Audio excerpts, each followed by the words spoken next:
Rated everyone 10 and up.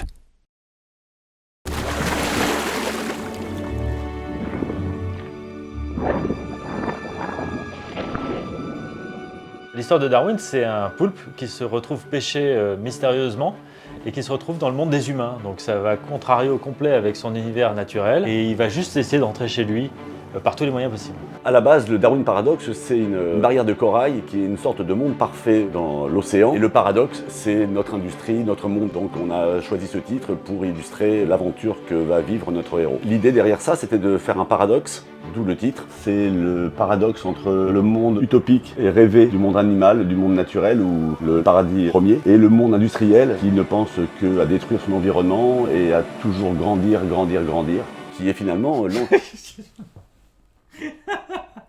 Excuse-moi, c'est trop parfait. Non mais c'est trop... C'est ça, non? Oui mais c'est un peu extrême.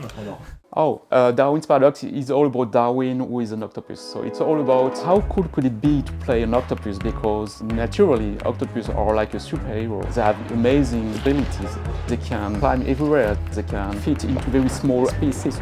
They can spit ink. They are super smart.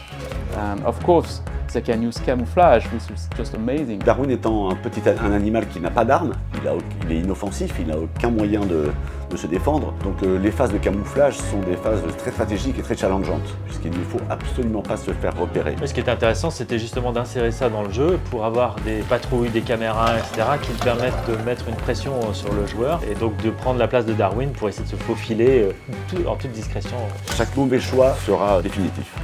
Et en plus, on les a amplifiés pour donner encore plus de comique, plus d'humour. Since Jill and Mika wanted to make something fun, something very light-hearted, they wanted to push further the ideas like maybe the octopus could get some air and become a balloon and fly. Le Slingshot, en fait, on a essayé d'amener des capacités un peu fantasques autour de Darwin et on lui a donné la capacité de s'accrocher avec deux tentacules à des poteaux pour pouvoir s'éjecter comme un lance-pierre.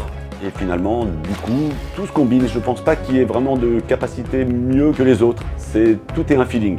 Ouais, et puis il faut savoir les combiner ou les utiliser à bon escient. In some ways, we really want with Darwin's Paradox to go back to the pleasure of the old days games. It's very focused on the gameplay first, and the narration is supporting that. On veut qu'ils s'amusent, on veut qu'ils prennent plaisir à contrôler le personnage, à voir tous ces environnements, etc. Et puis de vivre l'aventure. Avoir un super-héros pour lequel on n'a pas besoin d'inventer de nouveaux pouvoirs. Ces pouvoirs sont totalement naturels. Et je trouve que dans l'ère du temps, où on parle beaucoup d'écologie et de choses comme ça, il y a quelque chose d'évident dans Darwin. On doit simplement utiliser nos propres capacités.